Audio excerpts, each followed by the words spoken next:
बच्चों motion chapter हम एसचान से फिनिश कर चुके हैं। Force and laws of motion को एसचान बुक से हम सॉल्व कर रहे थे इसकी एक्सरसाइजेस। अब पेज नंबर 56 अगर आप ओपन करेंगे तो आपको क्वेश्चन नंबर 37 मिलेगा, डिफाइन द टर्म फोर्स। तो यहां से हम स्टार्ट करने जा रहे हैं बच्चों, ठीक है, इस वीडियो में। बट इसके पहले कि अगर आपको क्वेश्चन चाहिए या मोशन चैप्टर के अगर आपको क्वेश्चन चाहिए तो यूट्यूब पे आप टाइप करिए मोशन एसचान सॉल्यूशंस बाय 2 क्लासेस, और हर एक चैप्टर का एनसीईआरटी और एनसीईआरटी एग्जाम्पलर मैं पहले ही अपलोड कर चुका हूं। तो यूट्यूब पे आपको बस चैप्टर का नाम लिखना है और सॉल्यूशंस बाय 2, जैसे मान लो आपको मोशन चैप्टर का सॉल्यूशन चाहिए तो लिखिए motion NCERT solutions by 2 classes, ठीक है। तो आपको पूरा प्लेलिस्ट मिल जाएगा, ठीक है। और इसके पहले के वीडियोस आप जाइए यूट्यूब पे टाइप करिए force and laws of motion एसचान सॉल्यूशंस बाय 2 क्लासेस, तो इसके पहले के वीडियोस आपको एसचान के मिल जाएंगे। आइए स्टार्ट करते हैं आज की क्लास। तो बच्चों क्वेश्चन नंबर 37 बहुत इजी क्वेश्चन है। कह रहा है कि डिफाइन द टर्म फोर्स, ठीक है। फोर्स क्या होता है? अब आपको पता है कि किसी कोई ऑब्जेक्ट है हमारे पास, ठीक है स्टूडेंट्स, ये कोई ऑब्जेक्ट है हमारे पास, और इस ऑब्जेक्ट को या तो आप पुश करो या तो इसको पुल करो, ऐसे करके, या तो इसको धक्का दो, ये जो आप धक्का देते हो ये जो पुश है, ठीक है ना, ये जो पुश है या जो पुल है, आप बॉडी को किसी ऑब्जेक्ट को इस तरीके से पकड़ के खींचते हो, ठीक है, आप या कोई एक्सटर्नल एजेंट, ठीक है, इसको पुश करो या पुल करो, तो पुश और पुल ही क्या है, फोर्स है, तो बहुत इजी है। अब देखो फोर्स को हम क्वांटिफाई कैसे करते हैं, ठीक है स्टूडेंट्स, इस आंसर में यहां पर नहीं लिखा हुआ है लेकिन मैं आपको बता देता हूं कि फोर्स को हम क्वांटिफाई कैसे करते हैं। अगर आपको फोर्स को क्वांटिफाई करना हो, यानी कि फोर्स का न्यूमेरिकल वैल्यू अगर पता करना हो कि फोर्स कितना, तो उसके लिए फॉर्मूला होता है, आपको पता है, F is to m into a. ये बात भी आप यहां पर लिख सकते हैं कि इस तरीके से हम फोर्स की वैल्यू निकालते हैं, मास को एक्सेलरेशन से मल्टीप्लाई करके, ठीक है स्टूडेंट्स। फोर्स एक वेक्टर क्वांटिटी होती है, याद रखिएगा, फोर्स एक वेक्टर क्वांटिटी होती है, इसमें मैग्नीट्यूड भी होता है, डायरेक्शन भी होता है, सारी बातें मैं आपको बता दे रहा हूं। फोर्स का जो यूनिट होता है वो क्या होता है, न्यूटन होता है। फोर्स का जो यूनिट होता है वो क्या होता है, न्यूटन होता है। न्यूटन को कैपिटल N से हम लिखते हैं, ठीक है। जैसे मास को किलोग्राम में मेजर करते हो आप, एक्सेलरेशन को मीटर पर सेकंड स्क्वायर में मेजर करते हो, उसी तरीके से फोर्स को न्यूटन में मेजर करते हो। और फोर्स क्या है, फोर्स आपकी एक वेक्टर क्वांटिटी है, ओके, ये स्केलर नहीं है, वेक्टर क्वांटिटी है। जैसे कि आपने फोर्स लगाया तो आपसे पूछेंगे कौन सी डायरेक्शन में लगाया, तो आपको डायरेक्शन भी बताना पड़ेगा, ठीक है। ये बात हो गई। इसके बाद इन्होंने हमसे क्या बोला है, ठीक है स्टूडेंट्स, कह रहा है state the various effect of force, ठीक है, फोर्स के कौन कौन से इफेक्ट हो सकते हैं, ठीक है स्टूडेंट्स। तो आइए इसको मैं आपको एग्जांपल की हेल्प से बताता हूं, ठीक है। Number 1, force can move a stationary body. अब आपको भी पता है अगर कोई स्टेशनरी बॉडी है, कोई बॉडी है जो स्टेशनरी है ऐसे रेस्ट पे, ठीक है, अगर आप इस पे फोर्स लगा दोगे तो ये चल सकती है, ऑब्वियसली मोशन कर सकती है। ये देखिए मूव कर सकती है, स्टेशनरी बॉडी, मैंने फोर्स लगाया, मोशन कर रही है, ठीक। तो फर्स्ट इफेक्ट है force can move a stationary object या stationary body. Number 2, it can stops a moving, it can stop a moving body, okay students. कोई बॉडी अगर मोशन कर रही है और उसके ऊपर अगर फोर्स लगा दिया जाए तो स्टॉप हो सकती है, ऑब्वियसली। जैसे फॉर एग्जांपल एक छोटा सा हम आपको एग्जांपल देते हैं। मान लीजिए बच्चों की एक ये सरफेस है, ठीक है, ये सरफेस है आपके प्लेग्राउंड का सरफेस है, ये एक बॉल है, बॉल को आपने इस तरीके से, क्रिकेट बॉल है, ओके, तो बॉल को आपने इस तरीके से पीछे से पुश किया तो ये बॉल लुढ़कते हुए इस तरीके से जा रही है, ठीक, ये ऐसे मोशन कर रही है। लेकिन थोड़ी देर के बाद आप क्या देखते हो, एक बार आपने ऐसे धीरे से मारा इसको, ये जाके यहाँ पर स्टॉप हो जाती है, ठीक। आपने इसको फोर्स लगा के भेजा था, अब ये स्टेट ऑफ मोशन में थी, लेकिन ये क्यों स्टॉप हो गई? तो जवाब है बॉल के ऑपोजिट डायरेक्शन में 2 अनबैलेंस फोर्स लग रहे थे। कौन कौन सा? एक तो एयर रेजिस्टेंस, इस एयर रेजिस्टेंस की वजह से, और यहां पर देखिए बॉल के मोशन के ऑपोजिट डायरेक्शन में फ्रिक्शनल फोर्स लग रहा था। कौन सा फोर्स लग रहा था? फ्रिक्शनल फोर्स लग रहा था, ठीक है। तो एयर रेजिस्टेंस भी एक तरीके का फोर्स का एग्जांपल है, क्योंकि एयर के मॉलिक्यूल जब आप ऐसे चलोगे तो आपको इस डायरेक्शन में ऐसे पुश करेंगे, और फ्रिक्शनल फोर्स इस डायरेक्शन में इस तरीके से लग रहा है, ओके। तो ये देखिए, तो ये बॉडी मोशन कर रही थी और ये अब स्टॉप हो सकती है, ठीक है, ऑब्वियसली। या सामने से कोई ऑब्जेक्ट आ रहा है, आपने ऑब्जेक्ट आ रहा है का मतलब है, मान लो कोई बाइसाइकिल ही आ रही है, चलो आपके फ्रेंड की कोई बाइसाइकिल आ रही है, वो बाइसाइकिल से आ रहा है, ऐसे आपने हाथ लगा दिया, हाँ ज़्यादा तेज ना आ रही हो वरना आप उतना फोर्स तो नहीं लगा पाओगे, ठीक है। धीरे धीरे से बाइसाइकिल आ रही है, ऐसे आपने आगे से फोर्स लगा दिया, तो मूविंग बॉडी पे फोर्स लगा के उसको रोका जा सकता है। और बहुत सारे एग्जाम्पल हैं, चलती हुई कोई कार है, ठीक है, वहां पे आप ब्रेक अप्लाई कर देते हो, तो ब्रेक अप्लाई करते हो तो कार का जो भी मैकेनिकल सिस्टम है, ठीक है, ब्रेक अप्लाई करने का मतलब है कार में जो ऐसा एक मैकेनिकल सिस्टम बनाया गया जो कि कार पर फोर्स लगाता है मोशन के ऑपोजिट डायरेक्शन में, तो कार का मोशन बंद हो जाता है, ठीक है, यानी कि कार मूव कर रही थी, अब वो स्टेशनरी हो जाएगी, यानी कि रेस्ट पे आ जाएगी। तो बस यही बात लिखा है कि आपको इतना एक्सप्लेन नहीं करना है एग्जाम में, बस आपको जस्ट यहाँ पर ये सारे 5 के 5 पॉइंट लिखने। It can stop some moving body. Next है 3, it can change the speed of a moving body, okay. तो देखो बच्चों ध्यान से, यहाँ पे हम बहुत अच्छा एक एग्जाम्पल लेते हैं। मान लीजिए ये आपके फ्रेंड की साइकिल है, अब वो अपनी साइकिल से जा रहा है, ठीक, ये मोशन की डायरेक्शन है, ओके स्टूडेंट्स। और मान लो कि आपके फ्रेंड की मोशन की डायरेक्शन ये है, और इस टाइम आपके फ्रेंड की साइकिल की जो स्पीड है मान लो वो है क्या 5 मीटर पर सेकेंड। मान लो बहुत तेज जा रहा है भाई, थोड़ा स्लो कर लो इसकी स्पीड को ठीक है ना। ओ 1 सेकेंड।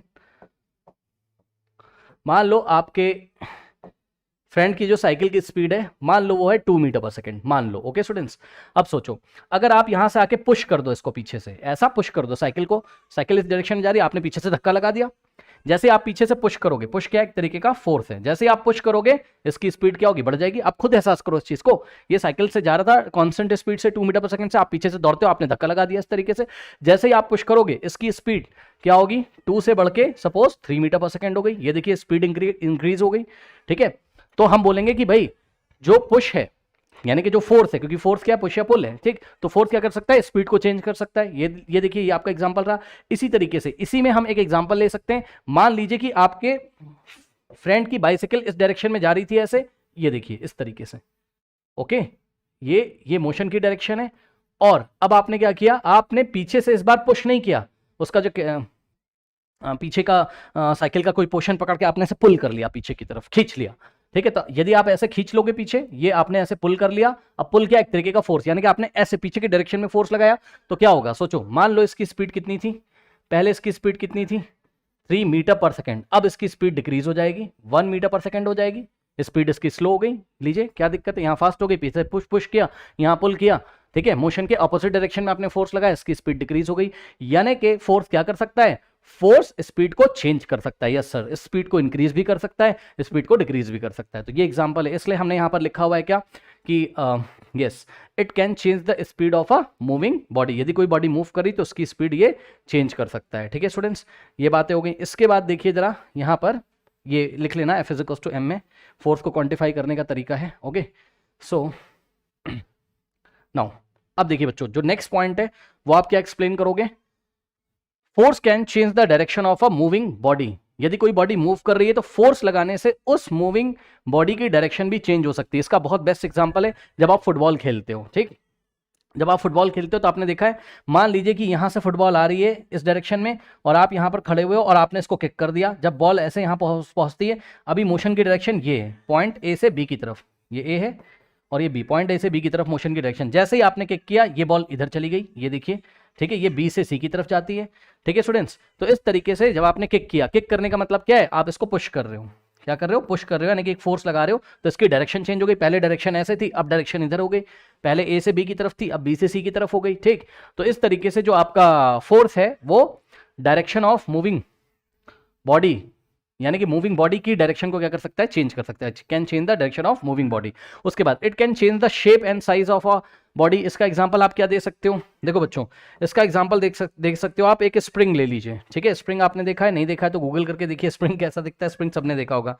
ठीक है, तो ये देखिए ये इस तरीके से स्प्रिंग है, ये एक स्प्रिंग है, और अभी इसका शेप एंड साइज ऐसा है, ये आपको दिख रहा है। ठीक, ये इतना साइज है और शेप इसका है कि ये हेलिक्स इसको बोलते हैं। ठीक है, ये हेलिकल जो छल्ले टाइप के यहाँ पे बने हुए हैं, बहुत पास है।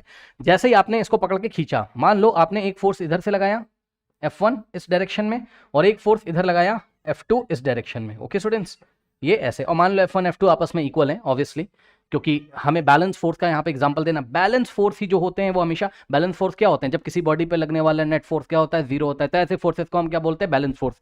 तो मान लो 5 न्यूटन आपने इधर लगाया, 5 न्यूटन, और 5 न्यूटन मान लो आपने इधर लगाया, तो बच्चों नेट फोर्स कितना हो जाएगा, 0। 5 कर देंगे कैंसिल। तो ये बैलेंस फोर्सेस के भी एग्जाम्पल है। स्टार्टिंग से क्वेश्चन देखा होगा तो आप समझ रहे होगे, मतलब पूरा सीरीज अगर आप देख रहे होगे इसका प्लेलिस्ट, तो आप समझ रहोगे। मैं बहुत डिटेल में एक्सप्लेन कर चुका हूँ कि बैलेंस फोर्सेस क्या होते हैं। नहीं पता है तो पहले के क्वेश्चन देखिए। ओके ना, वापस आते हैं। तो ये बैलेंस फोर्सेस शेप और साइज क्या कर सकते हैं, चेंज कर सकते हैं। ठीक, तो अब आप ध्यान से बच्चों चेक करो जरा, ये देखिए ये ऐसे एलोंगेटेड हो जाएगी स्प्रिंग पे, ऐसे पकड़ के खींचा आपने, बैलेंस फोर्स है, तो नेट फोर्स तो इसके ऊपर 0 है, 5 कैंसिल। लेकिन बैलेंस फोर्सेस क्या कर सकते हैं, शेप और साइज को चेंज कर सकते हैं। तो यहां पे देखिए ये ऐसे एलोंगेटेड हो जाएगी, ये देखिए, ये लीजिए क्या शेप चेंज हो गया। यस सर, क्यों, पहले दिखने में, शेप का मतलब दिखने में वो कैसा लग रहा है, पहले दिखने में ऐसे थे, ये छल्ले पास थे, खींच दिया आपने, अब ये छल्ले जो है यानी कि जो हेलिक्स है इसका, ये क्या हो गया, ऐसे दूर दूर हो गया, तो शेप तो चेंज हो गया। क्या साइज चेंज हो गया, यस सर साइज चेंज हो गया। पहले इसकी लेंथ कितनी थी, x यूनिट्स, अब इसकी लेंथ x से बढ़ के कितनी हो गई, y यूनिट। तो शेप भी चेंज हो गया और साइज भी इसका चेंज हो गया। तो इस तरीके से आप बोल सकते हो कि force can change the shape and size of a body. Okay students, note कर लीजिए।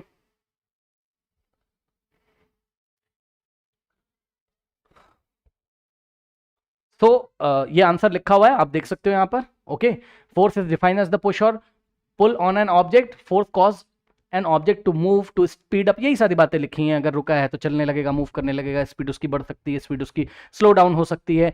जो बैलेंस फोर्सेस होते हैं वो शेप और साइज को चेंज कर सकते हैं, और फोर्स जो है डायरेक्शन को चेंज कर सकता है। फोर्स को क्वांटिफाई करने का तरीका मैंने आपको बता दिया, F इक्वल्स टू m में। ओके, नोट कर लीजिए। नाउ स्टूडेंट्स, लेते हैं क्वेश्चन नंबर 38। अब ये बहुत इजी क्वेश्चन है, कह रहा है give one example each where, एक एक एग्जांपल देने। Number 1 A part, a force moves a stationary object या स्टेशनरी बॉडी। एक ऐसा आपको एग्जांपल देना है जिसमें फोर्स स्टेशनरी बॉडी को मूव कर रहा हो। तो बहुत सारे एग्जांपल है, आप बोल सकते हो कि भाई कोई फुटबॉल है, ठीक है, और ये फुटबॉल अभी ग्राउंड पे ऐसे रखी हुई है रेस्ट पे, और हमने इसको किक कर दिया। किक करने का मतलब आप पुश कर रहे हो, पुश या पुल क्या होता है, फोर्स होता है, ठीक। तो बस आपने इसको पुश किया, यानी कि इस पे फोर्स लगाया, अब ये मूव करने लगी। ऐसा एग्जांपल दे सकते हो। दूसरा एग्जांपल आप ये दे सकते हो कि कोई कार है, ठीक है, और ये कार अभी रेस्ट पे, और जैसे आपने कार को स्टार्ट किया और उसमें गियर लगाया, तो इंजन का जो मैकेनिज्म है, यानी कि इंजन पूरी बॉडी, कार की बॉडी पे फोर्स लगाएगा। इंजन फोर्स लगा सकता है, हमें पता है, तो इंजन पूरी कार की बॉडी पे फोर्स लगाएगा और ये कार आगे की दिशा में चलेगी। ओके, तो ये देखिए यही एग्जांपल यहाँ पर दिया गया है। पार्ट ए का आंसर आप कुछ भी दे सकते हो जो आपको पता हो, ठीक है। The force of an engine, कह रहा है a force moves a stationary body, इसमें हमने एग्जांपल दिया फोर्स ऑफ इंजन। इंजन जो फोर्स अप्लाई करता है कार के ऊपर, इससे स्टेशनरी कार चलने लगती है, मूव करने लगती है। स्टेशनरी मतलब रुकी हुई कार चलने लगती है। ओके, तो force of engine, force of engine यहाँ पे एग्जांपल है जो स्टेशनरी कार को क्या करेगा, मूव कराएगा। Okay, now part B, a force stops a moving body. Okay students, तो यहां पर आपको एक एग्जांपल देना है जिसमें कोई ऐसा फोर्स लग रहा हो जो बॉडी को, चलती हुई बॉडी को रोक दे। तो बहुत सारे एग्जांपल है यहाँ पर, आप फिर से ही बता सकते हो। अभी तक कार मोशन में थी, ठीक है, मान लो ये कार मोशन में, क्योंकि आपने स्टार्ट कर दिया, इसका इंजन गियर लगाया, अब ये चल रही है। अगर आप ब्रेक अप्लाई कर दोगे तो जो ब्रेकिंग फोर्स है, ठीक है, अब कार का जो भी मैकेनिज्म होता हो कि ब्रेकिंग लगाने से उसमें किस तरीके से ऑपोजिट डायरेक्शन में फोर्स डेवलप होता है, ठीक है, तो वो सब तो हमें नहीं देखना है, लेकिन जो भी ब्रेकिंग सिस्टम का फोर्स है, यानी कि ब्रेक्स अप्लाई करने पे जो फोर्स अप्लाई हुआ है, उससे कार मोशन से रेस्ट में आ जाएगी। तो पार्ट बी में हमने आंसर दिया फोर्स ऑफ ब्रेक्स। ध्यान दीजिएगा, जिसको मैं अंडरलाइन कर रहा हूं, ये बहुत इंपॉर्टेंट है। Force of brakes can stop a moving car. Okay, next C part, a force change the speed of a moving body. Okay students, एक ऐसा एग्जांपल देना है जिसमें कोई फोर्स लग रहा हो, मूविंग बॉडी की स्पीड को चेंज कर रहा हो।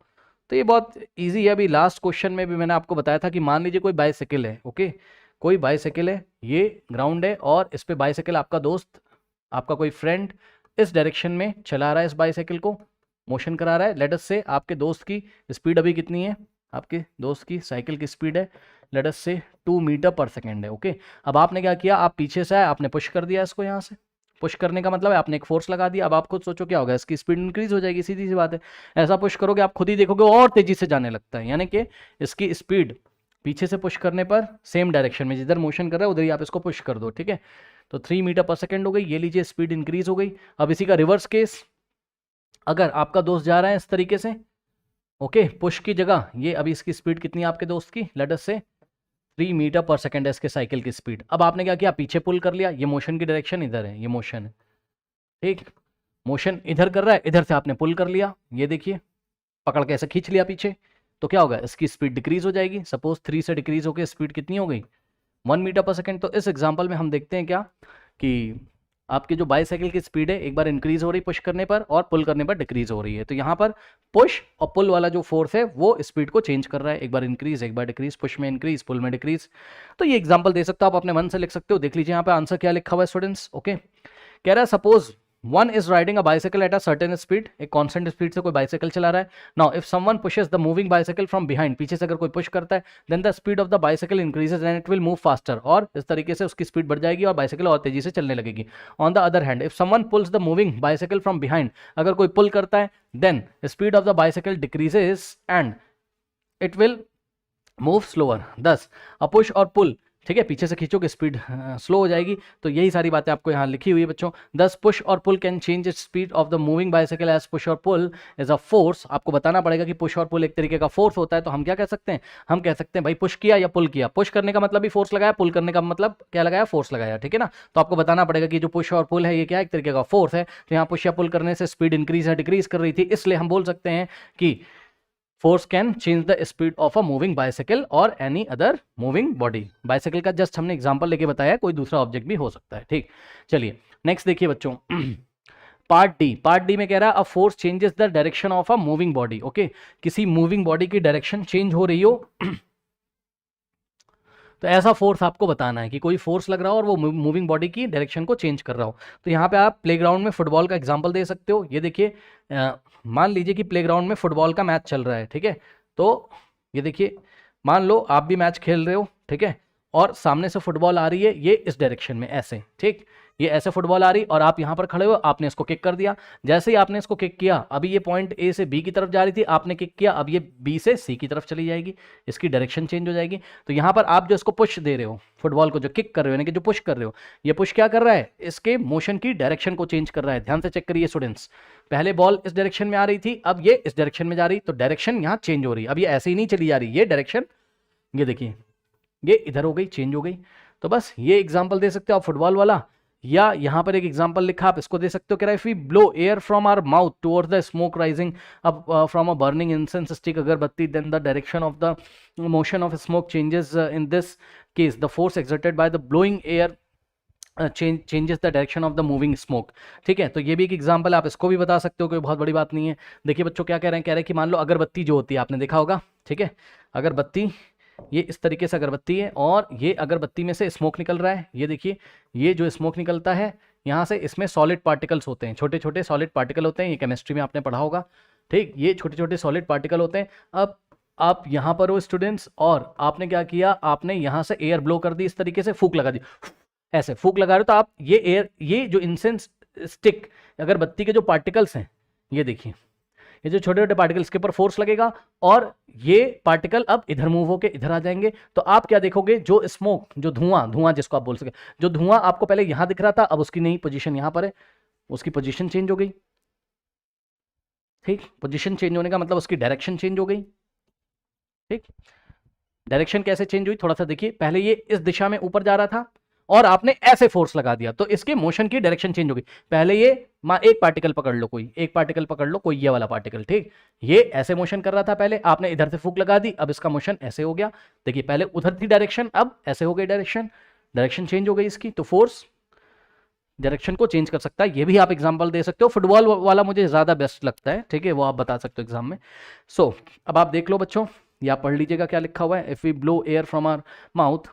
ठीक है, तो आप इसको पढ़ लेना, बहुत इजी है। नेक्स्ट ई पार्ट देखिए, कह रहा है कि a force changes the shape and size of a body. Okay students, तो ध्यान से चेक करो, अभी लास्ट क्वेश्चन में भी मैंने आपको शेप और साइज चेंज करने का एक एग्जांपल बताया था।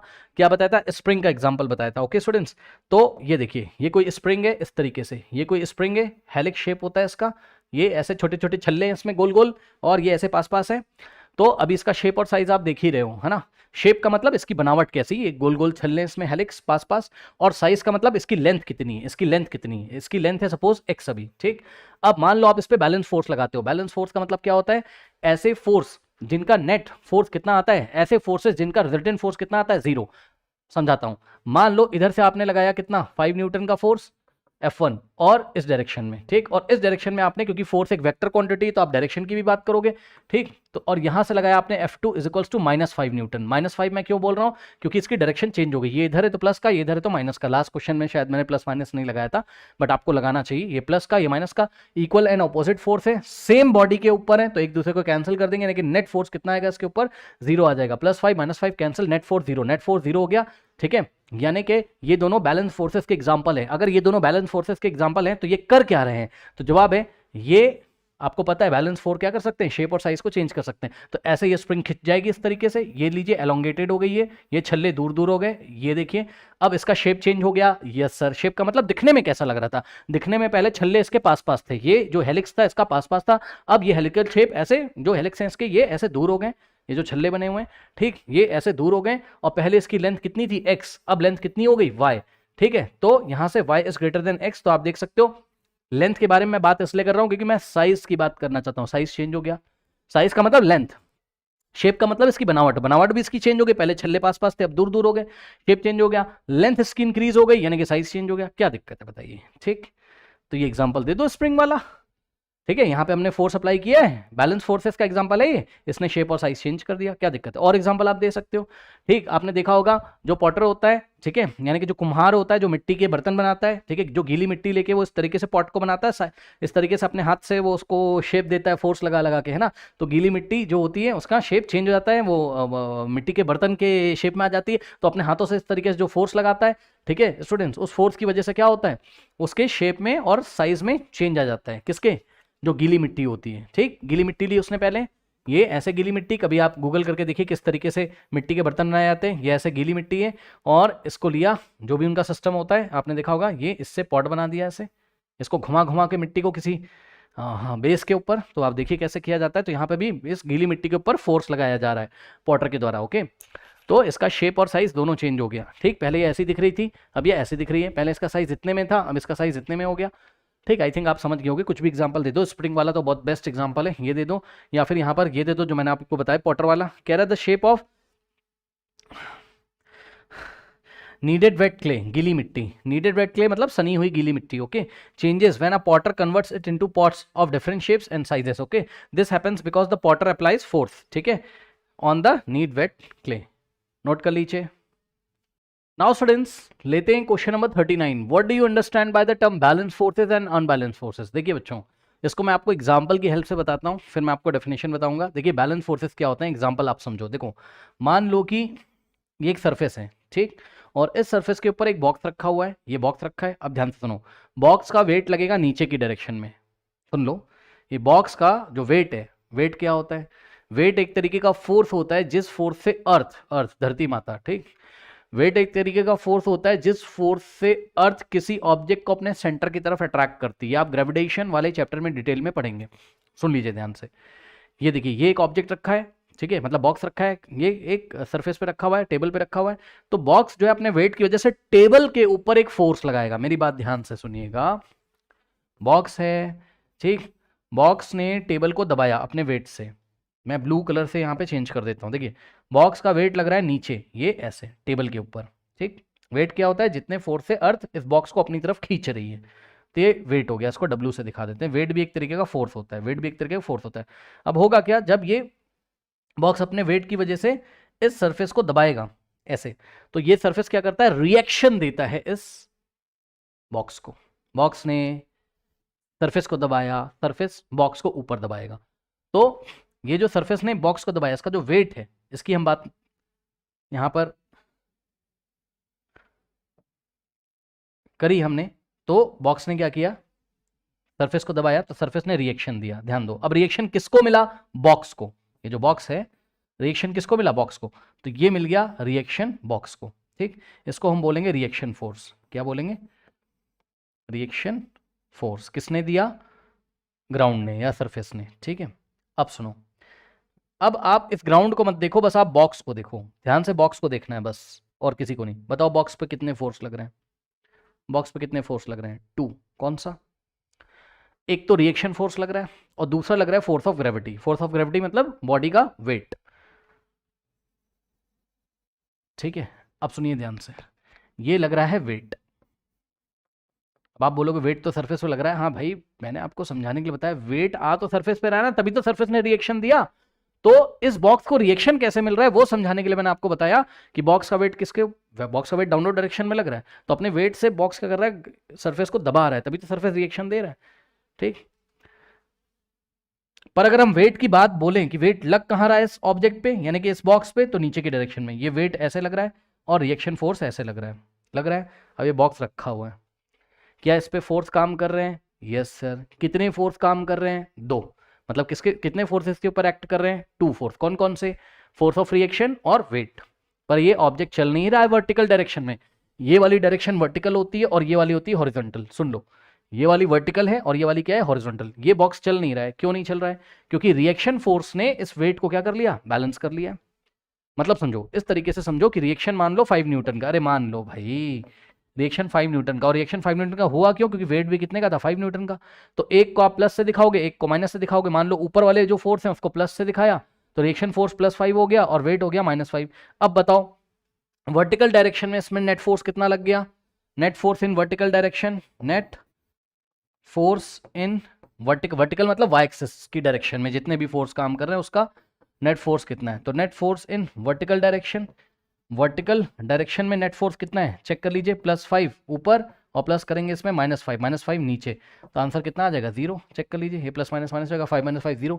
तो नेट फोर्स कितना हो गया? 0 न्यूटन। तो ये दोनों फोर्स जो है, रिएक्शन फोर्स और वेट वाला फोर्स, या फोर्स ऑफ ग्रेविटी भी आप इसको बोलते हो, जो इसका वेट लग रहा है, ठीक है। तो इन दोनों ने एक दूसरे को बैलेंस कर लिया, यानी कि इसका नेट फोर्स कितना है? 0 है। तो ये बैलेंस फोर्सेस के एग्जाम्पल है। कौन कौन? रिएक्शन फोर्स और वेट। यहाँ पर रिएक्शन फोर्स और वेट क्या है? बैलेंस फोर्सेस के एग्जाम्पल है। तो बताओ बैलेंस फोर्सेस क्या होते हैं? बैलेंस फोर्सेस ऐसे फोर्सेस होते हैं जिनका नेट फोर्स कितना होता है? 0।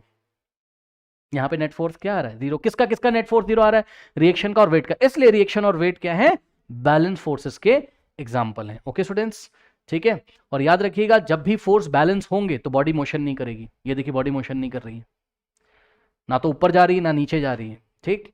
बॉडी की स्पीड में कोई चेंज नहीं हो सकता है, ठीक है। अभी और एग्जांपल से बताता हूं, रुक जाइए जरा। अब सुनो, मान लो इस बॉक्स को मैंने पुश किया, तो जब मैं इसको ऐसे पुश करूंगा तो इसकी पुश की डायरेक्शन इधर होगी, यानी कि पुश क्या एक तरीके का फोर्स है, ठीक है। तो पुश वाला फोर्स किधर लग रहा है? Right hand side. ध्यान से चेक करो, पुश वाला फोर्स किधर लग रहा है? Right hand side. ये पुश है। जब इसको इधर पुश करोगे तो आपको पता है क्या कि जो बॉक्स है और ये सरफेस है, ठीक है, बॉक्स और सरफेस के बीच में एक तरीके का फोर्स काम करेगा जिसको हम क्या बोलते हैं? Frictional force. तो जिधर आप पुश कर रहे हो उसके ऑपोजिट डायरेक्शन में एक फ्रिक्शनल फोर्स पैदा होता है। आप कभी भी देखिएगा, जब ये कोई ऑब्जेक्ट रखा है, इसको आप जब पुश कर रहे हो ऐसे, जब आप पुश करोगे तो ये स्टार्टिंग में नहीं चलता है। क्यों? क्योंकि फ्रिक्शनल फोर्स इसको चलने नहीं देता। हाँ, वो अलग बात है, ज़्यादा तेजी से फोर्स लगा दोगे तब तो चलना ही लगेगा, ठीक है ना। बात समझ में कि नहीं? तो अभी मान लो आपने ऐसे पुश किया, बहुत हल्के से पुश किया इसको, तो इधर एक फ्रिक्शनल फोर्स काम करने लगेगा, पुश के ऑपोजिट डायरेक्शन में फ्रिक्शनल फोर्स। अब बताओ, ये पुश और ये फ्रिक्शनल फोर्स भी क्या है? बैलेंस फोर्स के एग्जांपल। अभी चल नहीं रही है बॉडी, मान लो कि जितना पुश किया उतना ही फ्रिक्शनल फोर्स पैदा हो गया, तो पुश वाला फोर्स और फ्रिक्शनल फोर्स भी एक दूसरे को बैलेंस कर रहे हैं। यानी कि अगर हम हॉरिजॉन्टल डायरेक्शन में, ये वाली डायरेक्शन में, हॉरिजॉन्टल डायरेक्शन में मान लो मैंने पुश किया 1 न्यूटन का, तो फ्रिक्शनल फोर्स भी कितना पैदा हो गया? 1 न्यूटन का। और -1 न्यूटन इसलिए लिख रहा हूं क्योंकि इसके अपोजिट डायरेक्शन में, ठीक। तो यहां पर नेट फोर्स इन हॉरिजॉन्टल, जो एक्स एक्सिस के अलोंग ये वाले जो फोर्सेस हैं, ठीक है, इसको हम क्या बोल रहे हैं? हॉरिजॉन्टल। इसको हम खड़े खड़े वाले फोर्स, मतलब वर्टिकल डायरेक्शन में जो फोर्स है उसको हम क्या बोल रहे हैं? ये वर्टिकल डायरेक्शन में और ये हॉरिजॉन्टल डायरेक्शन में, ठीक। तो नेट फोर्स इन horizontal direction, horizontal direction, horizontal direction में नेट फोर्स कितना आ गया? कितना आ गया? जाके चेक करिए, +1 राइट में, और प्लस करेंगे इसमें -1, आंसर आएगा फिर से 0। तो ये जो फ्रिक्शनल फोर्स है और जो पुश है, ये भी किसका एग्जांपल है? बैलेंस फोर्सेस का एग्जांपल है, क्योंकि इनका नेट भी कितना आ गया? 0। अब इस पे टोटल कितने फोर्स लग रहे हैं जाके देखिए, टोटल 4 फोर्स लग रहे हैं। कौन कौन से? Reaction, weight of the body या force of gravity, push, frictional force. तो ये चारों फोर्स किसके एग्जाम्पल है? ये चारों के चारों फोर्स किसके एग्जाम्पल है? बैलेंस फोर्स के एग्जाम्पल है। क्योंकि अगर हम पूछें कि इस बॉडी पे नेट फोर्स कितना लगा है, तो कहने के लिए तो 4 फोर्स लगे हैं, एक इधर एक इधर, एक ऊपर एक नीचे, ठीक। लेकिन नेट फोर्स कितना है? 0, क्योंकि वर्टिकल डायरेक्शन में भी 0, हॉरिजॉन्टल डायरेक्शन में भी 0, तो नेट फोर्स कितना हो गया? 0। तो याद रखिएगा, what are balance forces? So the answer is, if the resultant of, resultant का मतलब net force, if the resultant of all the forces acting on a body is 0, then the forces are called balance forces. अगर किसी body पे लगने वाले जितने भी force हैं उनका रिजल्टेंट, यानी कि उनका नेट फोर्स कितना आ रहा है? 0 आ रहा है, तो ऐसे फोर्सेस को हम क्या बोलते हैं? बैलेंस फोर्सेस बोलते हैं। और जब आप एग्जाम्पल की हेल्प से एग्जाम में बताओगे तो एग्जाम्पल आपको यही बताना है, ये वाला आपको एग्जांपल एक्सप्लेन करना है कि बॉक्स कहाँ रखा हुआ है? एक टेबल पे, उसको हमने हल्का सा पुश किया और ये चलता नहीं है, जब ये नो मोशन की डायरेक्शन में है, यानी कि स्टेट ऑफ रेस्ट में है, तो ऐसा होता है। ये एक्सप्लेन करोगे। अब देखो यहाँ एक एग्जांपल लिखा हुआ है, इसको मैं आपको एग्जाम में लिखने के लिए मना करता हूँ, मत लिखो इसको। लिखना हो तो लिख दो, कोई क्रॉस नहीं करेगा, बट ये ज्यादा अच्छा समझ में नहीं आता है बैलेंस फोर्स में। देखो कह रहा है when we push a concrete wall with our hands the wall doesn't move. हाँ भाई ठीक है, कोई बात नहीं। एक कंक्रीट वॉल, उसको ऐसे दबा रहे हैं हाथ से, ये देखिए कंक्रीट की वॉल है। अरे भाई, जो कंक्रीट की बनी दीवारें होती हैं आपके घर में, जो दीवारें, उसको ऐसे ऐसे दबाओ उसको, क्या वो मूव करने लगेगी? नहीं। तो जब आप उसको ऐसे दबाते हो, पुश करते हो, तो आपने फोर्स लगाया, यस सर, जरूर आपके फोर्स को कोई फोर्स बैलेंस कर रहा है। अब वो फोर्स कौन से फोर्सेस होते हैं जो आपके द्वारा लगाए गए फोर्स को बैलेंस करते हैं, ठीक है, बस यही यहाँ पर कंफ्यूजन है, ठीक है। तो इसलिए हम इसका डिटेल करना नहीं चाहते हैं। देखिए ये वॉल है, आप इसको ऐसे पुश कर रहे हो, ठीक है, ओके स्टूडेंट्स। तो जब आपने इसको ऐसे पुश किया तो मान लो आपने 5 न्यूटन लगाया, तो इस 5 न्यूटन को बैलेंस करने के लिए इस वॉल के अंदर जो कंक्रीट के मॉलिक्यूल्स हैं वो ऐसे फोर्सेस बना लेते हैं वॉल के ऊपर। आपको देखना, कुछ लोग रिएक्शन फोर्स के बारे में सोच रहे होंगे, हाँ भैया रिएक्शन फोर्स तो आपके हैंड पे लगेगा, हैंड की तो मैं बात नहीं कर रहा हूं, मैं तो वॉल की बात कर रहा हूं। वॉल पे देखो कितने फोर्स लगे, एक तो आपने लगाया, यस सर, जब आपने लगाया तो वॉल के अंदर जो मॉलिक्यूल्स हैं वो ऐसा नहीं चाहते कि आप फोर्स लगाओ, तो वो आपको अपोजिशन देते हैं, मतलब आपके फोर्स को अपोजिशन देते हैं, ठीक है। अब हम उतना डिटेल में नहीं जा रहे हैं, लेकिन नेट फोर्स कितना आ जाएगा आपका, 0 वॉल के ऊपर।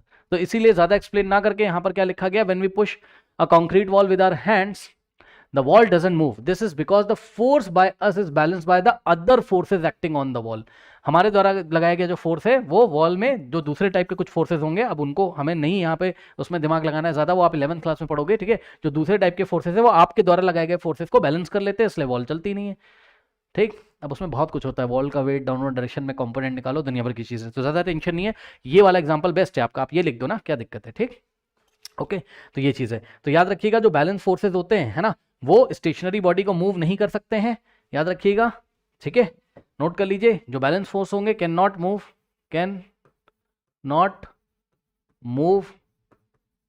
स्टेशनरी बॉडी, ठीक है। और अगर कोई बॉडी चल रही होती है तो उसको स्टॉप भी नहीं कर सकते, कैन नॉट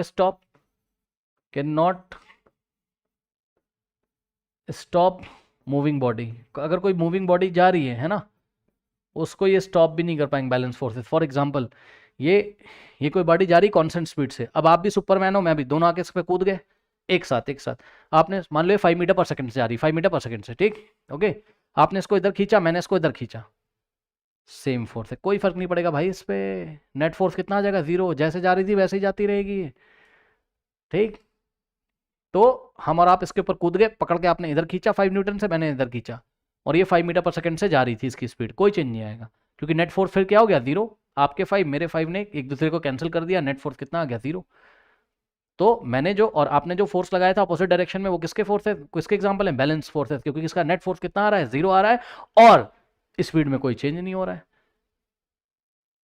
जैसे जा रही थी वैसे ही जा रही। यानी कि दो बातें पता चल गई कि बैलेंस फोर्स, एक तो स्पीड नहीं चेंज कर सकते हैं, दूसरा बॉडी अगर मोशन में है तो उसको रेस्ट में नहीं ला सकते हैं, देख ही रहे हो आप, और मोशन की डायरेक्शन भी नहीं चेंज कर सकते हैं, स्टॉप नहीं कर सकते हैं मूविंग ऑब्जेक्ट को, स्पीड को चेंज, मैं शॉर्ट में लिख देता हूँ, आप समझ जाना, क्योंकि स्टार्टिंग से जो बच्चे देख के आ रहे होंगे, भाई मैं बहुत बार बता चुका हूँ सारे क्वेश्चन, स्टार्टिंग से देखो, ओके। ये एस चांद की सीरीज, स्पीड को नहीं चेंज कर पाएंगे बैलेंस फोर्सेस, और क्या नहीं कर पाते, ये डायरेक्शन को नहीं चेंज कर पाते हैं। लेकिन क्या करते हैं बैलेंस फोर्सेस, तो जवाब है बैलेंस फोर्सेस शेप और साइज को चेंज कर देते हैं। बैलेंस फोर्सेस क्या करते हैं, शेप एंड साइज को क्या कर सकते हैं, कैन चेंज, ठीक, ओके। तो एक बार रिवाइज कर लेते हैं, बैलेंस फोर्स क्या होते हैं, जब बहुत सारे फोर्सेस आपको दिख रहे हैं, उसका नेट रिजल्टेंट कितना आ रहा हो, 0, तो ऐसे फोर्सेस को हम बैलेंस फोर्स बोलते हैं। बैलेंस फोर्स क्या कर सकते हैं, शेप और साइज को चेंज कर सकते हैं, किसी बॉडी की शेप और साइज को चेंज कर सकते हैं, क्या नहीं कर सकते हैं, रुकी हुई बॉडी को चला नहीं सकते हैं, चलती हुई बॉडी को रोक नहीं सकते हैं, स्पीड को चेंज नहीं कर सकते हैं, बॉडी की डायरेक्शन नहीं चेंज कर सकते हैं। अब अनबैलेंस फोर्सेस देखो, अनबैलेंस फोर्सेस ऐसे फोर्सेस होते हैं जिनका नेट रिजल्टेंट 0 नहीं आता है, जिसका नेट फोर्स 0 नहीं आता है। जैसे कि आइए एग्जांपल देते हैं आपको, ये वाला डायग्राम नोट कर लो पहले, बैलेंस फोर्स में नोट करिए, वीडियो पॉज करके नोट कर लीजिए। अब देखिए अनबैलेंस का एग्जांपल, अनबैलेंस में आप एक टॉय कार का एग्जांपल दे दो, टॉय कार का, ठीक, टॉय कार का, ठीक। ये ग्राउंड है और इस ग्राउंड पे एक टॉय कार है, खिलौने वाली गाड़ी है, इसमें भी वही होगा, खिलौने वाली गाड़ी का वेट कहाँ लगेगा, ग्राउंड पे, ग्राउंड इसको एक रिएक्शन देगा, ये तो रिएक्शन ऊपर, और यहाँ पे वेट तो उसका लग ही रहा है डाउनवर्ड डायरेक्शन में, तो रिएक्शन किसको बैलेंस कर लेगा, वेट को, यानी कि जितना रिएक्शन है उतना ही वेट है, तो वर्टिकल डायरेक्शन में नेट फोर्स कितना आ जाएगा, net force in vertical direction, okay, ये कितना आ जाएगा, 0, क्योंकि जितना वेट है उतना ही रिएक्शन मिलेगा, दोनों एक दूसरे को कैंसिल कर देंगे, मान लो +5 ये तो -5 ये, या +5 ये -5 ये, प्लस माइनस डायरेक्शन को दिखाने के लिए लगा रहे हैं, अगर ऊपर वाला फोर्स प्लस है तो नीचे वाला माइनस है, नेट फोर्स 0 आ गया, ठीक। तो ये तो हो गया बैलेंस फोर्स, इसको छोड़ो। अब आपने इसको ऐसे पुश किया, तो ये वाली डायरेक्शन में आपने इसको एक पुश दिया, ठीक। जब आप स्टार्टिंग में पुश करते हो, ठीक है, तो ये नहीं चलती है। क्यों? क्योंकि जितना आपने पुश किया उतना ही फ्रिक्शन बन जाता है, इधर उतना ही फ्रिक्शन फोर्स आ जाता है। लेकिन क्या ऐसा हमेशा रहेगा? जवाब है नहीं, क्योंकि फ्रिक्शनल फोर्स जो ऑपोजिट डायरेक्शन में पैदा होता है, अब कैसे पैदा होता है, वो कैसे बनता है 11th क्लास में आप पढ़ोगे, लेकिन जैसे आप पुश करते हो फ्रिक्शनल फोर्स इसको मोशन को अपोज करने की कोशिश करता है। लेकिन फ्रिक्शनल फोर्स की एक लिमिट होती है भैया। आपने लगाया 1 न्यूटन, फ्रिक्शनल फोर्स बन गया 1 न्यूटन ऑपोजिट डायरेक्शन में, आपने लगाया 2, फ्रिक्शनल फोर्स बन गया 2, आपने लगाया 3, फ्रिक्शनल फोर्स बन गया 3। फ्रिक्शनल फोर्स एक लिमिट तक बनता है, उसके बाद नहीं बन पाएगा। ठीक, तो आपने 3 न्यूटन से ज्यादा लगा दिया 4 न्यूटन, अब फ्रिक्शनल फोर्स अपने आप को केवल 3 तक बना पा रहा था, तो वो 3 का 3 बेचारा रह गया। अब क्या होगा? आपने लगा दिया 4 न्यूटन, अब 4 न्यूटन जैसे ही आपने लगाया तो आपका फोर्स ज्यादा हो जाएगा, फ्रिक्शनल कम हो जाएगा और बॉडी इधर मूव कर जाएगी। तो ये अनबैलेंस फोर्सेस के एग्जांपल है। क्यों? फ्रिक्शनल फोर्स ने आपके द्वारा लगाए गए फोर्स को बैलेंस नहीं कर पाया, अनबैलेंस हो गए फोर्सेस। ठीक, तो ये जो पुश है, when push is more than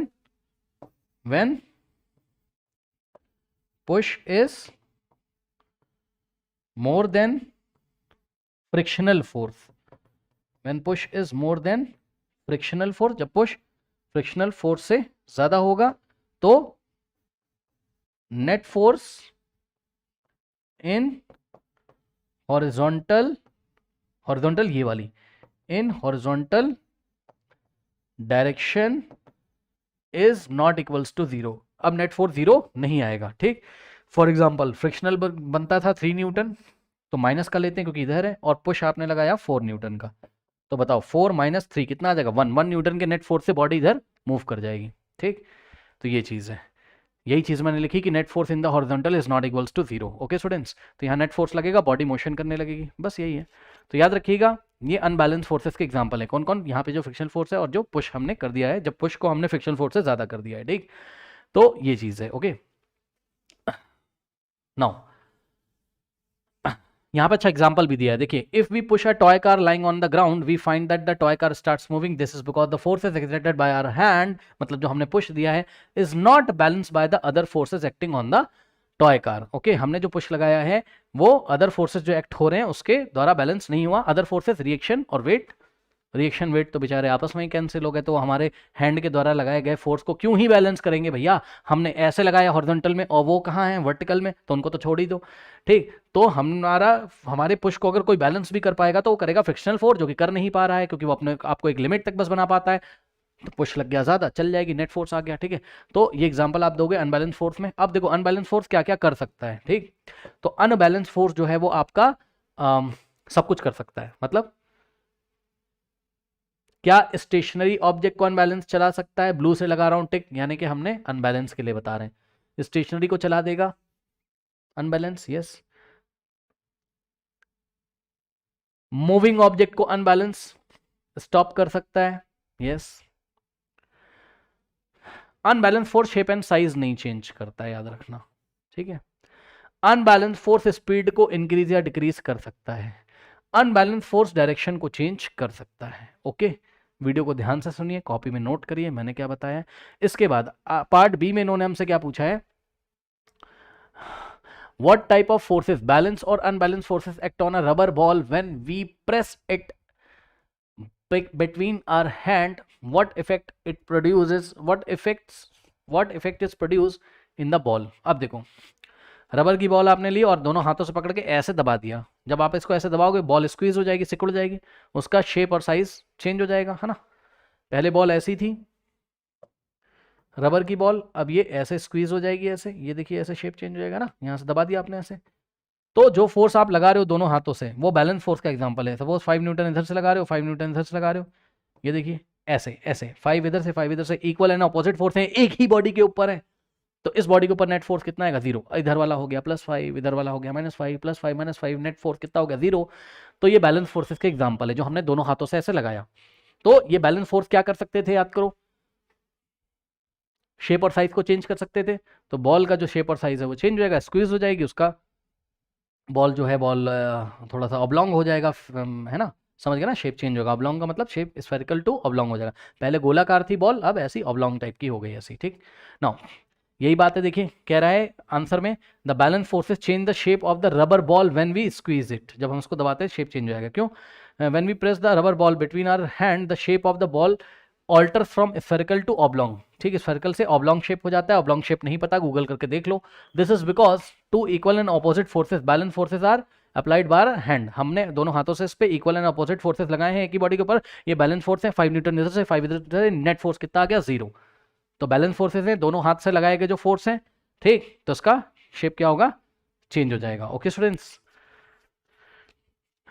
now note कर लीजिए।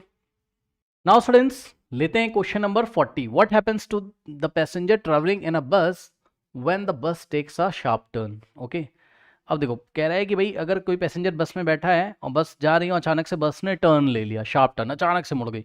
ये ऐसे कभी आपने फील किया, बस में बैठे हो आप कभी, और बस कभी अचानक से ऐसे गोल चक्कर पे ऐसे मुड़ गई हो, या कोई मोड़ अचानक से आ गया हो, अचानक से शार्प टर्न ले लिया हो। ये बस ऐसे जा रही थी, ये ऐसे घूम गई, आपने क्या फील किया सोचो। नहीं फील किया तो अगली बार फील करना। या आप कार में जा रहे हो, अचानक से किसी ने टर्न कर लिया, आप हमेशा फील करोगे, पता क्या, आप ऐसे बैठे हो, बस ऐसे जा रही है, बस ने इधर टर्न किया, आप इधर खिड़की की तरफ भागते हो। देखिएगा जरा, ऐसा लगता है जैसे ये आपकी बॉडी का जो ऊपर वाला पोर्शन है खिड़की में जाके लड़ भी सकता है। कभी आपका सर भी ऐसे खिड़की में लग गया होगा, विंडो में, ठीक, यानी कि आप साइडवेज चले जाते हैं ऐसे विंडो की तरफ। ऐसा क्यों होता है, आइए इसको समझते हैं। अब आप एक काम करो, सोचो, अज्यूम करो कि कोई बस जा रही है, ठीक, बस जा रही है और आप एक सुपरमैन हो, आप बस को ऊपर से देखते हो, ये इस तरीके से, और आप तो सब कुछ देख ही लेते हो, या बस मान लो ट्रांसपेरेंट है, सब कुछ ऊपर से दिखता है, तो बस का टॉप व्यू देखना है आपको, टॉप व्यू। ऊपर से आइए और ये बस को देखिए, बस जा रही थी और ऐसे मुड़ जाएगी। तो आइए जरा बस का टॉप व्यू देखते हैं, यानी कि ऊपर से बस को आप देख रहे हो, ठीक, ये देखिए ये बस है और ये कोई बंदा बैठा होगा इसमें बस में, ठीक, और बस का मोशन की डायरेक्शन ये थी, ये मोशन की डायरेक्शन थी। ओके स्टूडेंट्स, पर क्या हो रही है बस, और आप इसको ऊपर से देख रहे हो, थोड़ा ध्यान दीजिएगा, ठीक। जैसे ही बस यहाँ पे टर्न करेगी इस तरीके से, ये बस आगे जाके शार्प टर्न लेगी इस तरीके से। जैसे ही बस टर्न लेगी, अब इस व्यक्ति के बारे में सोचिए जो यहाँ पर बैठा है, ठीक, और यहाँ पे विंडो होंगी साइड में। चलिए येलो कलर की विंडो बना देते हैं, ये बस की विंडोज़ हैं इस तरीके से, ठीक, ये बस की विंडोज़ हैं इस तरीके से। अब सुनिए ध्यान से, ये ऐसे जा रही थी तो बंदा भी ऐसे जा रहा था इस डायरेक्शन में। अब बताइए, न्यूटन फर्स्ट लॉ से जो बॉडी मोशन में, वो अपने स्टेट ऑफ मोशन को मेंटेन रखना चाहती है, यानी कि वो जिस दिशा में जा रही है, जिस डायरेक्शन में जा रही है बॉडी, उसी डायरेक्शन में उतनी ही स्पीड से जाना चाहती है, ठीक। तो ये जो व्यक्ति अंदर बैठा हुआ है, जो पर्सन है, ये इसी डायरेक्शन में, ये इसे बस की डायरेक्शन में, ये इस तरीके से, ये इसी डायरेक्शन में उतनी ही स्पीड से जाना चाहता है। लेकिन बस ने क्या किया, बस ने टर्न ले लिया, बस की स्टीयरिंग घुमाई गई इस तरीके से, बस ने टर्न ले लिया। अब जब बस टर्न लेगी तो ध्यान से सुनिए, अपनी बॉडी को 2 पार्ट्स में डिवाइड करिए, एक तो कमर के नीचे का हिस्सा और एक कमर के ऊपर का हिस्सा, ठीक। तो जो आपके कमर के नीचे का हिस्सा, यानी कि जो पैर है आपके, वो तो फ्लोर के कांटेक्ट में, सोचो बस की स्टीयरिंग घुमाई गई, तो जो बस की स्टीयरिंग है वो पूरी बस को कंट्रोल करती है। तो बस का जो फ्लोर है, जो बेस है बस का, जिसपे आपके पैर हैं, भाई आप पैर कहाँ रखते हो, बस के फ्लोर पे, ठीक है। तो आपके जो फीट है नीचे, वो बस के फ्लोर के कांटेक्ट में है। तो जैसे ही बस की फ्लोर टर्न लेगी तो आपके पैर भी टर्न हो जाएंगे, क्योंकि आपके पैरों के ऊपर भाई कुछ तो फोर्स लगा है, फोर्स डायरेक्शन चेंज कर सकता है, यस सर। तो पहले आपके जो फीट थे वो स्ट्रेट डायरेक्शन में जा रहे थे, उस पर फोर्स लग गया बस की फ्लोर के द्वारा, क्योंकि बस की स्टीयरिंग घुमाई गई तो पूरी बस घूम जाएगी ना। तो उसके फ्लोर के कांटेक्ट में आपके पैर होने के कारण आपके पैरों पे फोर्स लगा, force can change the direction, yes sir. तो आपके पैरों की दिशा तो चेंज हो जाएगी। यहाँ बस जब आगे आ जाएगी, मान लो यहाँ पर बस आ गई, ठीक, और आप यहाँ बैठे हुए थे ना, आप यहाँ बैठे थे, तो आपके पैर तो उधर चले जाएंगे बस की डायरेक्शन में, ये इस तरीके से। लेकिन नीचे के भाग की बात करो, ऊपर के पोर्शन का क्या, ये कमर से ऊपर का हिस्सा, इस पे तो किसी ने फोर्स नहीं लगाया। आपके कमर के ऊपर का जो हिस्सा है, ये डायरेक्टली बस के फ्लोर के कांटेक्ट में थोड़ी ना है। तो ऊपर हमारे जो कमर का ऊपर वाला हिस्सा है, इस पे तो कोई फोर्स लगा नहीं रहा है। तो अगर इस पे कोई फोर्स नहीं लगा रहा है तो भैया ये अपनी डायरेक्शन क्यों चेंज करेगा, ये तो अभी भी स्ट्रेट लाइन में चलना चाहता है इस तरीके से। तो बॉडी का जो ऊपर वाला भाग है, ये भी स्ट्रेट लाइन, ये स्ट्रेट लाइन में ही जाना चाहता है। तो नीचे वाला सोचो, आपके पैर को पकड़ के कोई उधर खींच ले, हाँ, तो क्या होगा, सोचो ना, अचानक से कोई नीचे से पैर के पकड़ के इधर खींच ले, तो आप इधर ही तो गिरोगे। वही तो हो रहा है भाई। पैर कहाँ है, फ्लोर के कांटेक्ट में, वो उधर टर्न हो गए पैर, क्योंकि वो फ्लोर के कांटेक्ट में है। फ्लोर टर्न हो गई बस की, तो पैर भी टर्न हो गए, क्योंकि पैरों पे फोर्स लग गया, force can change the direction. ऊपर वाले बॉडी पे कोई फोर्स लगा नहीं, ऊपर वाले पोर्शन पे, तो वो जिस डायरेक्शन में मोशन कर रहा था, वो उसी डायरेक्शन को मेंटेन रखना चाहता है न्यूटन फर्स्ट लॉ से, लॉ ऑफ इनर्शिया से। तो सीधे चलना चाहता है, तो ऐसा लगेगा पैरों को किसी ने खींच लिया, और ये सीधे जाने की वजह से पैर जब कोई खींच लेगा तो ऐसा लगेगा हम इधर बाहर की तरफ गिर रहे हैं। आई थिंक आपको समझ में आया होगा। अपने स्टेट ऑफ मोशन को मेंटेन करने के लिए, और स्टेट ऑफ मोशन में भी अपनी state of direction, state of motion में भी अपने इनर्शिया ऑफ डायरेक्शन को मेंटेन करने के लिए बॉडी बाहर की तरफ शीशे की तरफ जाती है, विंडो की तरफ जाती है, साइडवेज जाती। तो ये मैंने आपको एक्सप्लेन कर दिया। अब आपको एग्जाम में लिखना क्या है, ठीक है, आपको लिखना बस इतनी सी बात है। क्या?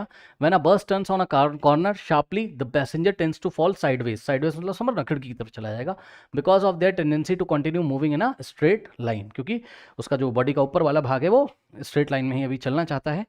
तो बस, और ब्रैकेट में ये बात आपको जरूर लिखनी है, रीजन इसका इनर्शिया, इनर्शिया के कारण ऐसा होता है। बस इतना लिखोगे आपको मार्क्स मिल जाएंगे, लेकिन आपको समझ में आना चाहिए, ये बात मैंने आपको बता दी। नाउ अब देखिए जरा, तो आप टॉप से देख रहे थे तो आपको कैसा दिखाई पड़ेगा वो बंदा, आप समझ रहे हो, पैर निकल गए उधर, बॉडी छूट गई इधर, तो लगेगा शीशे की तरफ जा रहा है। ठीक, अब सुनो, पार्ट बी इसका लेते हैं। ओके नाउ, पार्ट बी में अगर आप देखोगे तो पार्ट बी में एक ऐसा डायग्राम आपको बना हुआ है आपकी बुक में, कह रहा है why are road accidents at high speed very much worse than road accidents at low speed. Okay students, अब ध्यान से चेक करिए, देखिए सीधी सी बात है, आपने पढ़ा होगा मोमेंटम के बारे में, इसके पहले के क्वेश्चंस में मैंने आपको मोमेंटम के बारे में बताया। ठीक, तो मोमेंटम क्या बताता है? Quantity of motion, quantity of motion, quantity of motion का आप ये फील ले सकते हो कि ये देखिए, ये कोई बॉडी है, इसका मास फिक्स है, मास तो फिक्स है, धीरे से अगर हमने इसको फेंका, धीरे से मतलब स्लो स्पीड से, तो ये धीरे से चोट करेगा मेरे हाथ पे। अगर मैं तेजी से फेंकूंगा तो ज़्यादा तेज चोट लगेगी। तो जो चोट का लगना है, यानी कि बॉडी जाके सामने फोर्स लगा रही है, तो जब ज़्यादा तेजी से फेंकूंगा इसको तो इसका क्वांटिटी ऑफ मोशन ज़्यादा होगा, ये ज़्यादा फोर्स लगा सकती है सामने जाकर। धीरे से फेंकूंगा तो कम फोर्स लगा सकती है। ये जो क्वांटिटी ऑफ मोशन है इसको मेजर करते हैं मोमेंटम की हेल्प से। किसकी हेल्प से मेजर करते हैं? मोमेंटम की हेल्प से। और मोमेंटम यानी कि अगर ये ज़्यादा तेज जाके चोट कर रही है तो समझ जाना इसका क्वांटिटी ऑफ मोशन ज़्यादा है, यानी कि इसका मोमेंटम ज़्यादा है। ठीक, और अगर ये धीरे चोट कर रही है जाके सामने, धीरे फोर्स लगा रही है सामने, तो इसका क्वांटिटी ऑफ मोशन कम है, यानी कि इसका मोमेंटम क्या है? कम है। अब मोमेंटम डिपेंड करता है दो बातों पे। मोमेंटम क्या होता है? मास और वेलोसिटी का प्रोडक्ट होता है। ठीक, ये बात मैं आपको कई बार पहले के क्वेश्चंस में डिटेल में बता चुका हूं। तो momentum is equals to mass into velocity. ठीक है स्टूडेंट्स, अब ध्यान से चेक करिए जरा, ये दो डायग्राम दिए, ये रोड एक्सीडेंट हुआ लो स्पीड में, यहां ज्यादा नुकसान नहीं हुआ है।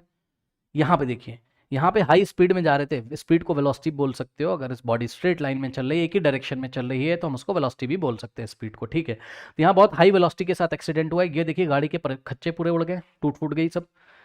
तो यहाँ पे ज़्यादा नुकसान क्यों हुआ है? यहाँ पे ज़्यादा नुकसान इसलिए हुआ है क्योंकि ध्यान से चेक करिए, मान लीजिए कि किसी कार का मास कितना है? 1000 किलोग्राम। ठीक है, ये देखिए, अगर वो ओनली 2 मीटर पर सेकेंड से जा रही है, कितने से? 2 मीटर पर सेकेंड की वेलोसिटी से ओनली जा रही, तब इसका मोमेंटम कितना होगा? P is equal to m into v. M कितना है? 1000 इंटू वी। वी कितना है? 2।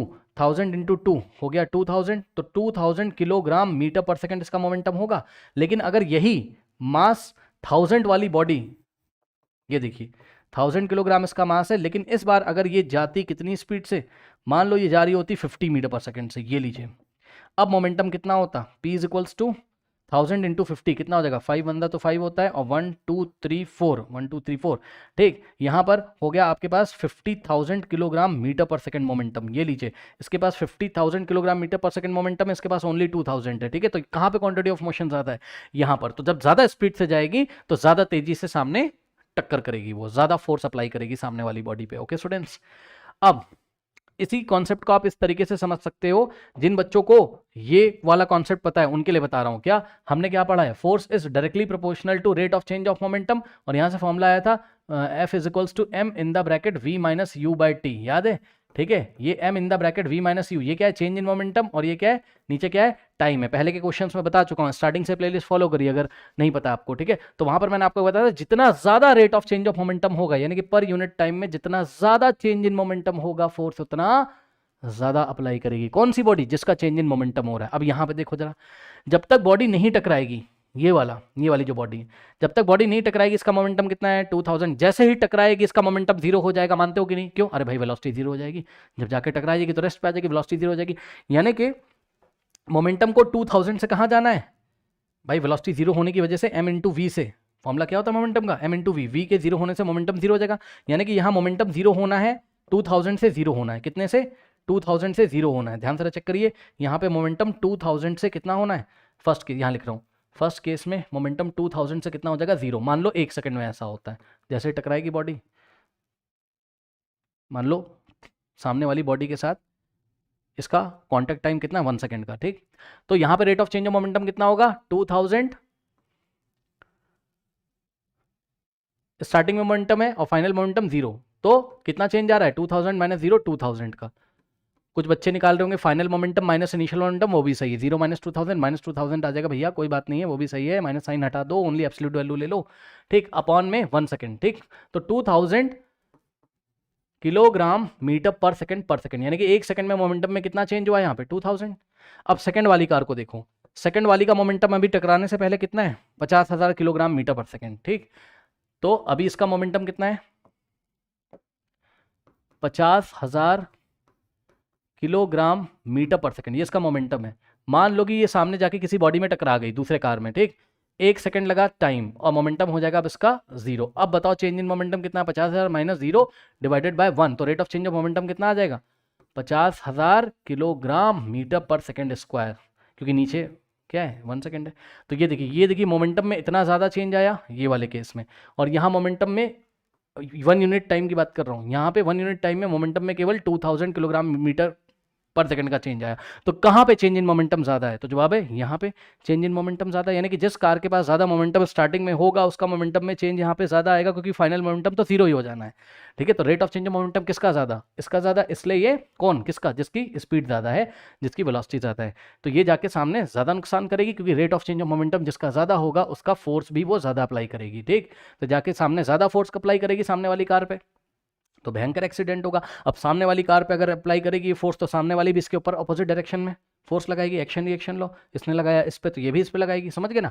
इसलिए जिस गाड़ी का मोमेंटम ज़्यादा होगा, और कब ज़्यादा होगा मोमेंटम, जब उसकी स्पीड ज़्यादा होगी, तो वो ज़्यादा नुकसान करेगी, वहाँ बहुत ख़राब तरीके से एक्सीडेंट होगा, गाड़ी के सब पर खर्चे यहाँ पे उड़ गए हैं, देख सकते हो आप। ओके, सो अब आंसर क्या लिखना है देख लीजिए, कह रहा है आंसर देख सकते हो आप, कह रहा है कि कहाँ गया, यस फर्स्ट वाला बता दिया, सेकंड कह रहा है it is a common observation that the road accident due to the vehicles travelling at high speed are much worse, ये बहुत गंदे एक्सीडेंट्स होते हैं जब गाड़ी तेज जा रही होती है, then those with the vehicles with low speed, reason is this is because the momentum of vehicle running with greater speed is high and cause a lot of damage to the vehicles and injuries to the passenger during the collision। असली बात मैंने आपको बता दी, अगर आपको लिखना हो तो आप लिख सकते हो, जिस बॉडी की स्पीड ज़्यादा होती है उसमें rate of change of momentum ज़्यादा होता है, जिसकी स्पीड कम होती है उसमें rate of change of momentum कम होता है। न्यूटन सेकंड लॉ से आप बोल सकते हो rate of change of momentum जहाँ पे ज़्यादा होगा वहाँ पे फोर्स क्या होगा ज़्यादा अप्लाई करेगी वो बॉडी, ओके।